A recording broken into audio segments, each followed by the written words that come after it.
On September 27, 2021, in Louisville, Kentucky, local police received a call from a landlord who found a suspicious maggot-infested bag inside one of his rental homes. Inside the bag, police discovered the body of a man whose girlfriend had been arrested for murder just days earlier. On black female, pretty good. Randy Bennett.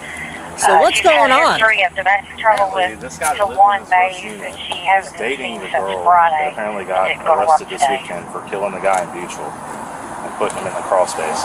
This guy's been missing. They haven't seen him in the building since the 15th. And the mom says he's missing. I talked to the mom this morning. We went down in the basement crawl space down there. There's a god-awful smell, and there's a bag in there that's got maggots on it. It's underneath a bunch of like carpet and ceiling tiles. Okay, well, nobody. Who else been in there? Me and him went in the crawl space. Okay, all three of us. Go ahead and give me your IDs and just stand by. Let me. And before we move any further, I'll contact homicide. The landlord, who owns the multifamily home, told officers that he and one of his workers found a bag covered with maggots in the basement of the property. What made them more suspicious was when the mother of the man who lived there said she hadn't heard from her son in weeks, and that he was dating 44-year-old Sara McQuilling, who had been arrested and charged with first-degree murder just days earlier. Hey, Sarge. So apparently, yeah, it's related to the Sara McQuilling, and that he's been missing. When was the last time you said they seen him? The 15th of September. And they went into his apartment already, but they said that the bag is covered in maggots and it's a god-awful smell, like something was rotting flesh or something. I'll go ahead and I'm going to call homicide. Okay. Bye. I mean, it could be a dead animal, but I don't... No, don't want to take the chance. Yeah. It's too close to coincidence. Thank you, guys. Okay, you went in there, didn't you? Did you go in? I went in the house and changed the locks. I drilled it open. Okay. Because they wouldn't go in. Okay. Unless we had access to it. 514 back. I'm switching service. On September 20th, 2021, police discovered the body of 64-year-old Jerry Cardin, who had been shot and hidden in a crawl space at a property on South 38th Street in Louisville, Kentucky. His body was found 3 days after the killing, on September 23rd. Investigators later reviewed surveillance footage showing 44-year-old Sara McQuilling taking items from Jerry's home, loading them into his truck, and driving away. Based on that evidence, she was arrested on September 27th. At the same time, police were called to this property by the landlord reporting a suspicious bag. Sara had already confessed to killing Jerry Cardin, but just hours after her arrest, investigators were about to uncover an even more disturbing discovery: the body of her boyfriend, 39-year-old Douglas Brooks, hidden in a similar way. Who did you make contact with that said they hadn't seen him? Number 4? Number 3. Number 3? Okay. And then I talked to the mom this morning, and she says it has been missing. She didn't tell me how long. I got a number. Yeah. Hello? Hey, sir. This is Martin. Hey, I'm out here on, right here at Barstown Woodbourne. We have a gentleman who's been missing apparently since the 15th. And apparently he's associated with Sara McQuilling. And the property manager came over today to gain access to his apartment since he's been missing. They drilled the locks, went into the apartment, didn't see anything suspicious, and then went into the basement, and you said it was a garbage bag? It's a garbage bag. We didn't touch it, but there's some stuff on top of it, and there's maggots on it. There's a garbage bag that has other articles stacked on top of it, but the garbage bag itself is covered in maggots, and it's gross looking, and apparently it reeks to high hell. How would you guys describe the smell? I mean, it smells like a dead animal. It's always dead animal. Okay. It smells to me like a dead animal. I mean, it smells bad. I've never smelled a dead person. But it's, so as soon as you walk in that door down there, you smell it. Oh yeah. It will knock you out. And other tenants have been complaining of the same smell? Yes. Did the mom ever say what his relationship was with the murder suspect? On and off girlfriend. I I believe. Okay. So we've had several calls on them down here for screaming and violence and whatever. Yeah. So, When you walk in that first room in the basement, you'll come into a second room. Right, the smell and all that carpet is right on your out of the left on the ledge. You Okay. just follow the flag. You don't have to. Okay, well thank you. You don't have any tape or anything, do you, Greg? What's that? You don't have any tape or anything, do you? Tape? Yeah, we need tape off. There's a back door. So nobody goes down there.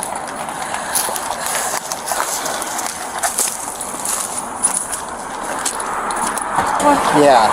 So these three gentlemen, he's the property manager, and these two guys are the maintenance guys. They came over this morning.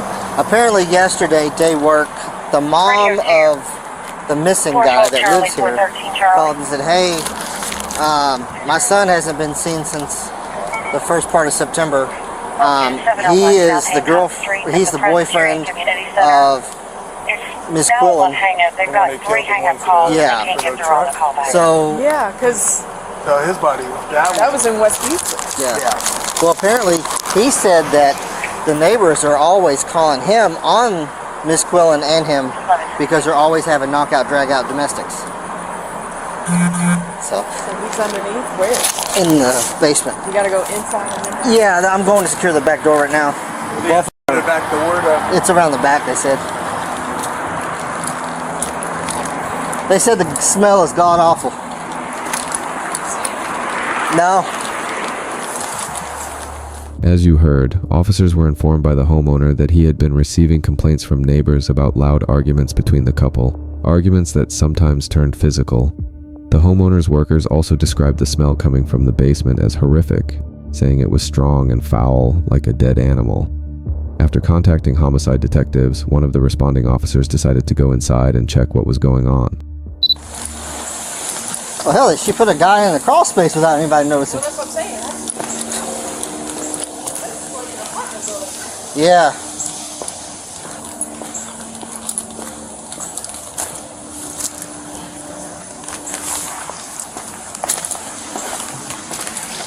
Ooh. Yeah. Need a light? Yeah, I'm gonna need a light. Need a light?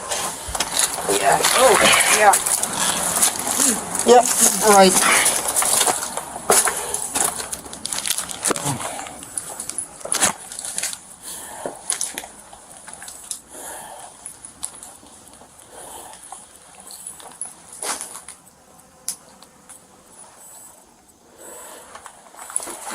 Good, Mark? Yeah, I'm good. Down there? I'm trying. Can you have Mr. come down here? Yeah. Did you find anything? No, I can't find the bag they're talking about, but geez. Okay. Mr. Richardson? Yeah. He's in the white polo. Coming down. That is death. That is the smell of death. When officers entered the basement, the smell hit them immediately. It was overwhelming, and they instantly recognized it as the distinct odor of human remains. With the flies to go with it. Where's your baggie? I'm trying to find it. He said it was in this room and then to the right, but I can't see it. Where's that other one back here? Well, it leads to this, Is in that? Okay. but I don't see a bag or anything. Here, if I take a peek. Yeah, let me back out, because there's a whole bunch of Room? Yeah. Yeah. There's a smell down here, that's for sure. Are we sure it's not coming from upstairs? No, they checked the apartment. They said the bag is got the one with the maggots on it. Where exactly? if you go into that other room, Okay. as soon as you turn the corner left here, there's a bunch of junk here. There's a roll of pad or something. It's right next to the pad. You can see the magnet. So you go left from the stairwell where he's. Okay. Right here. Yeah. Just go, as soon as you go in there, look to the left. There's a bunch of garbage right there. And there's a bag underneath some stuff.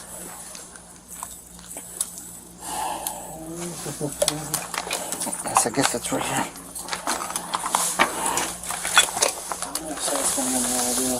Oh! Yeah! Oh! After the officer located the bag tucked under a pile of junk, just as the homeowner had described, he immediately stepped back outside to report his findings. The stench was so overpowering that it forced him to leave the basement. Under there. Yeah, I see it. I see it. Ooh. Okay.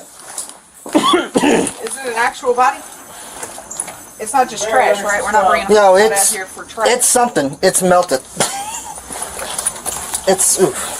You can go back out front, Is sir. it Thank in you. the carpet or is it in the trash? No, it's rolled up Bag here buried under some like insulation and like an some exercise mats. mat. Okay. Thank you. I don't want to move anything in case. Right, but I'm trying to. We want to confirm what it is or it isn't. It's something. It's something dead. But Right, but it's not like a dog. It's like, Yeah. we don't want to bring homicide in here for We're gonna an have animal. to dig. We're gonna have to dig. Is what's gonna happen. We're gonna have to pull it dig? out. We gotta confirm it. We're gonna have to pull it out. Okay, well, Well, who spoke to homicide? I did. They Call said them they're. back. Call them back and be like, you want us to undo it. Just verify. Well, what I Confirm whether well, it's a human or well, not. I told him. I said I don't know what we got in the basement, but it's definitely something rotting. Right. And they were like, Well, well, just this, let they them said. know that you found what it is. You found where Yeah. it is, but you We're gonna without. have to disturb their scene in order to get to it. That's what I don't want. I was. Just make sure they want to disturb it before we do. Phew. It's been a while since I've smelled a. Yeah, that's gonna permeate the uniform the rest of the day. If we go by the timeline, I think around the same time. Judging by the size of the maggots, it's pretty recent.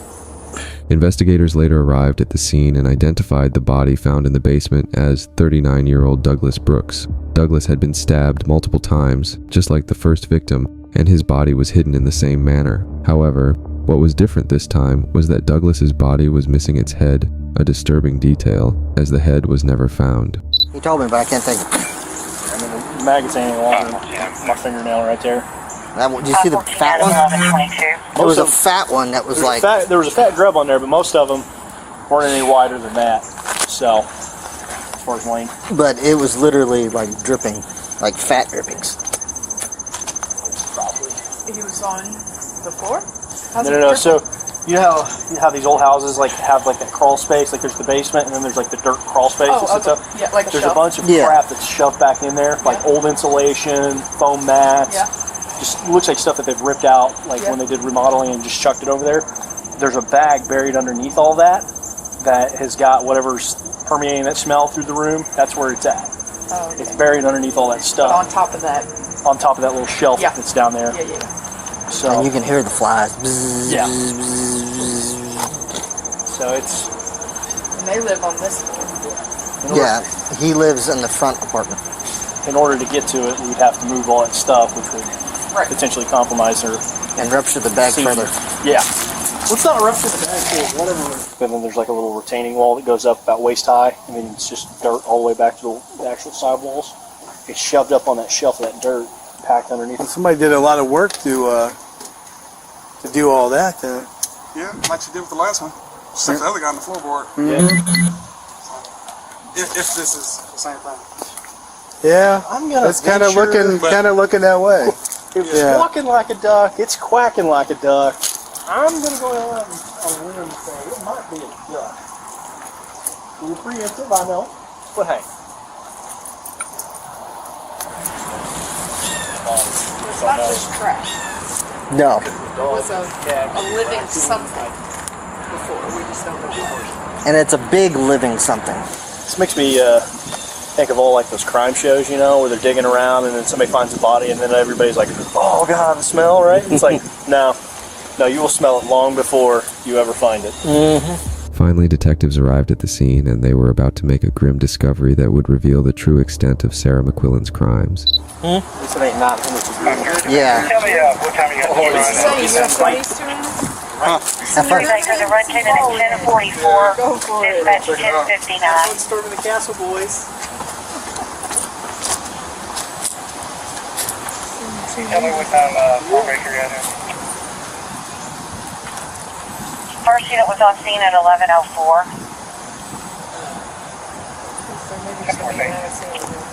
You're welcome, 11:34. we hear a knock, we know what it is. Or somebody runs out. Hope y'all didn't eat yet. I've been here. I was here to 5:30, 5:30, 4:30. Supposed to get off. But when they called her, she confessed to the first one. But I'm guessing she didn't say anything about this one. If she's guilty of this one. Yeah. It's hard for like 40 minutes. I wanted to call it soon. That's her. Oh yeah, she I got see her that. doing this, and I'm like, well, I got She kind of looks like the chick that used to be the serial murderer that they, Then they brought the the one that, paddles out. what was her name? What I thought. Come to find out the paddles weren't working. Sarah So they McQuilling. weren't actually shocking when they were trying to. She knew she was a victim and placed him in the crawl space. Pull a cover up. What was that serial killer's name? The female, Charlize Theron, played her, like where she uglied herself up to play her. Oh, I know who you're talking about, yeah. Kind of what she looks like. A little bit. It says she confessed to the first one, but she didn't confess to this one. We never asked her. Oh, well, if you're catching me for one, I might as well, it's one go for one. Slippy. So is this a shared basement, or? Yeah. Yes. That's taking an awful big risk. It's not a basement I imagine like a lot of people go down into. It's like my grandmother's basement, like damp and nasty. Yeah, it's one of those old earthen basements. No, it's so like, you know how the old houses they have like a crawl space shelf. So it's kind of like that, and there's a pile of stuff that goes back like 10 feet, and you can't even reach it. But where there's a roll and there's insulation, you can see a garbage bag underneath it and maggots. I mean, yeah, there's something left, but what is it? Yeah, I mean, too much of a coincidence. True. I told Sarge before I left the division, I was like, is she becoming a Black Widow? Killed 2 guys, put them in garbage bags, put them in basements or crawl spaces? Possibly. Who called it in? What happened was yesterday, the reverse day work came over here because they were like, hey, mom hasn't seen her son since early September. Neighbors are saying they haven't seen him since September 15th or something like that. Well, she decided to call today and have him come over here, and he was going to evict him anyways because he hasn't been paying rent. So Because he's missing. So they knocked on the door, didn't see anything, didn't hear anything, saw the broken window, but decided to go ahead and just bust the lock, change the locks. And then I don't know what made them go down in the basement, but they went down in the basement, and he said as soon as they opened that first door on the outside, he said it just hit them. Well, they were telling us where to find it, and me and Woods could not find it. We were like, we smell it, we see the flies, but we can't see it. And then he was like, it's under there. And me and both went, Sara McQuilling ultimately entered an Alford plea, meaning she did not admit guilt but acknowledged that prosecutors had enough evidence to likely convict her at trial. Under this plea, she was convicted of complicity to murder, complicity in second-degree manslaughter, tampering with physical evidence, abuse of a corpse, and theft. The charges stemmed from 2 separate deaths connected to her, one involving her 39-year-old boyfriend Douglas Brooks, and another involving 64-year-old Jerry Cardin. Prosecutors said McQuilling helped cover up both crimes, disposing of evidence and attempting to mislead investigators to conceal her involvement. In 2023, McQuilling accepted the plea deal, avoiding a potential life sentence if convicted at trial. She was sentenced to 20 years in prison, with the Kentucky Department of Corrections confirming that the plea covered all charges in both homicide cases. Her sentence reflected the severity of her role in the killings and her deliberate attempts to hide the victims' bodies.